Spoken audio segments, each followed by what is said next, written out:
যুবরাজ টুবরাজ কি সব লেখা দেখি। আমরা চাষা ভূষক ছেলে, আমরা এখানেই থাকবো, পান্তা ভাত খাবো। যারা রাজার ছেলে, যারা যুবরাজ, তারা তো বিদেশ টিদেশ একটু যাবে, ওইসব দেখলে ক্রিটিসাইজ করতে হয় না, লোকে আপনাকে নিন্দুক বলবে। আগামী 22 তারিখে লোকসভা শুরু হচ্ছে, রাজ্যসভা শুরু হচ্ছে, ওনার সাথে আমার দেখা হবে, ওখানে জিজ্ঞেস করবে। এবং মমতা বন্দ্যোপাধ্যায় কি এখানে দেখুন, সৌজন্য কারো বাড়িতে গেলে সবাই সৌজন্য দেখাবে। আমি দুবার ওনার বাড়িতে গিয়ে মাংস খেয়েছি, আবার কুচবিহারে পাঠার মাংস, একদম খাঁটি পাঠার মাংস। তো এতে সৌজন্যের অসুবিধা নেই তো। উনি অমিত শাহের সাথে তারপরে দেখা হয়েছে, আমার সাথে কথা হয়েছে লোকসভাতে। উনি পার্টির প্রোগ্রামে আসেন, বয়োজ্যেষ্ঠ মানুষ, উনি একটি ধর্মীয় বা সামাজিক নেতা। সব অতটা রাজনৈতিক, আমাদের মতো রাজনৈতিক নেতারা আমরা যতটা পার্টির প্রোগ্রামে সময় দিতে পারি, ওনার পক্ষে দেওয়া সম্ভব না।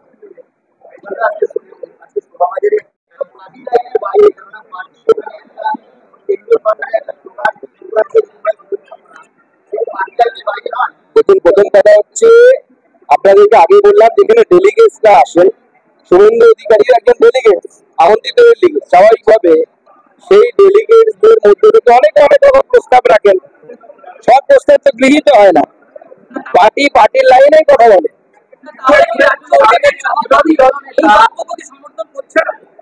আমি আমার স্ট্যান্ড ক্লিয়ার করে দিয়েছি, আমার পার্টি সমর্থন করে না, আমি কোথা থেকে সমর্থন করতে পারবো? আমি তো পার্টিকে পাবো না, এরকম কোনো ব্যবস্থা নেই। এখানে সবাই সবার মতামত বলতে পারে। কেউ বলবে যে অমুক জেলা সভাপতি কাজ করেনি, তাকে সবাই কি আমরা শোকজ করে দেবো? কেউ বলে অমুক মন্ডল সভাপতি তৃণমূলের হয়ে কাজ করেছে। মানুষ হেরে গেলে অনেক রকম অভিযোগ হয়, তো তার জন্য কি আমরা এরকম শোকজ করতে পারি? আমরা আমাদের স্ট্যান্ড ক্লিয়ার করেছি। হয়তো অসমের সমস্যা বলেছিল, হয়তো এই সমস্যা শুধু অসমের সমস্যা নয়, পশ্চিমবঙ্গটাই হচ্ছে। পশ্চিমবঙ্গে আমি তো চ্যালেঞ্জ করছি, যারা এটাতে বিশ্বাস করেন না, তাদেরকে 1947 সালের প্রথম সেন্সাস আর লাস্ট সেন্সাস 2011 সালের সেন্সাস তুলনামূলক ডেমোগ্রাফি তুলনা করতে বলুন, কম্পারেটিভ অ্যানালাইসিস করতে বলুন। পরিষ্কার হয়ে যাবে সীমান্তবর্তী গ্রামগুলোতে ডেমোগ্রাফি চেঞ্জ হচ্ছে, এবং সেই ডেমোগ্রাফিক চেঞ্জ হওয়ার কাজ প্ল্যানফুলি হচ্ছে। সুরঙ্গ কেটে হচ্ছে, অনেক ভাবে হচ্ছে। মৌসুমী দ্বীপে আধার কার্ড তৈরি হচ্ছে জালি, সবাই জানে, ওপেন সিক্রেট। তৃণমূল সাহায্য করছে তাদের।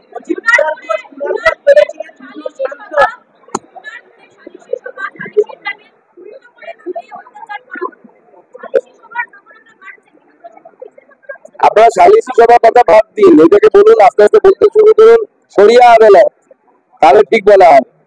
শরিয়া আদালত স্থাপন করার চেষ্টা মমতা বন্দ্যোপাধ্যায়ের অনেক, মানে ইনডাইরেক্ট হেল্পে, বাংলা ইনডাইরেক্ট হেল্প, আপনারা ভালো বাংলা করে নিন, সেই ইনডাইরেক্ট হেল্পে হচ্ছে। কোনো ভিখারির মধ্যে হাত বাড়িয়ে চাঁদা তুলছে বা ভিক্ষা তুলছে, যাই বলুন না কেন, এবং এই টাকার ভাগ একদম উপরে নবান্ন অব্দি আসে, ডিজি পুলিশ অব্দি আসে বলে আমরা শুনেছি। তো বাঙালির মাংস খাওয়া নিয়ে আমরা দেখেছিলাম ভোটের প্রচারে তৃণমূল কংগ্রেসের তরফ থেকে বারবার অভিযোগ করা হতো যে বিজেপি ক্ষমতায় এলে নাকি মাছ মাংস খাওয়া বন্ধ করে দেবে। বিজেপি তো ক্ষমতায় আসেনি, আপনারা যা বলছেন তাতে তো বাঙালির মাছ মাংস খাওয়া এমনি বন্ধ হয়ে যাবে। ট্রাক আসা শুরু, অন্ধ্রের মাছ না এলে বা সাউথ ইন্ডিয়া থেকে ডিম না এলে, বাংলা এখন ডিমে পর্যন্ত ডেফিসিট। বাঙালি এখন ডিমও পারতে পারছে না, এমন অবস্থা তৃণমূল। ডিমেও আমরা ডেফিসিট করছি। এই প্রোগ্রামে বা এই অনুষ্ঠানে প্রচুর ডেলিগেটস এসেছিলেন। আপনাদের এটা মাথায় রাখতে হবে, শুভেন্দু দাও এখানে ডেলিগেট। তো ডেলিগেটসরা অনেক প্রস্তাব দেয়, আমরা প্রস্তাব পাস করি একটা, সেই প্রস্তাবে অনেকে তাতে সংযোজন করেন, কারেকশন করেন, অ্যাডিশন করেন, ডিলিশনেরও প্রস্তাব দেয়। তো কোন প্রস্তাব গৃহীত হবে না হবে সেটা রাজ্য সভাপতি এবং তার টিমের উপর নির্ভর করে। তো স্বাভাবিকভাবে ডেলিগেটস হিসেবে উনি ওরা বলেছেন, কিন্তু আমাদের গোটা ভারতবর্ষের যে পার্টি স্ট্রাকচার, তাতে তো সংখ্যালঘু মোর্চা আছে, এবং আমার রাষ্ট্রভক্ত মুসলিম সমাজ, কাজী নজরুল ইসলামের মতো মুসলিম, ডক্টর এপিজে আব্দুল কালামের মতো মুসলিম, শাহ ওয়াজেদ আলী শাহর মতো মুসলিম, যারা ইংরেজের বিরুদ্ধে লড়াই করেছিলেন, সেই সমস্ত রাষ্ট্রবাদী মুসলিমকে ভারতীয় জনতা পার্টি মনে করে যে আমরা, তারা দেশের জন্য আছে, এবং তার সেই নীতি নিয়ে ভারতীয় জনতা পার্টি চলে এবং আগামী দিনে চলে। যবে থেকে তৃণমূল কংগ্রেসের দালালে পরিণত হয়েছে পুলিশ, দলদাসে পরিণত হয়েছে, তারপর থেকে তৃণমূল কংগ্রেসের প্রতি ঘৃণা থেকে পুলিশকে কেউ আর সম্মান করছে না।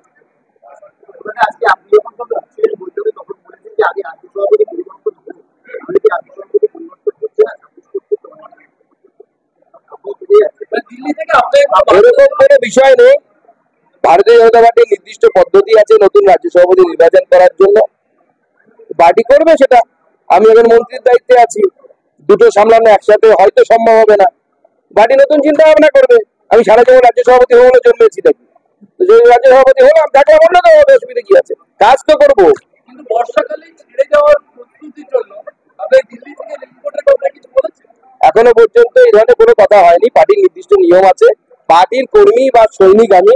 পার্টি যখন যে দায়িত্ব দিয়েছে সেই দায়িত্ব নিজের যোগ্যতা অনুসারে করার চেষ্টা করেছি। আগামী দিনেও পার্টি যে দায়িত্ব দেবে সেই দায়িত্ব পালন করব। ধন্যবাদ।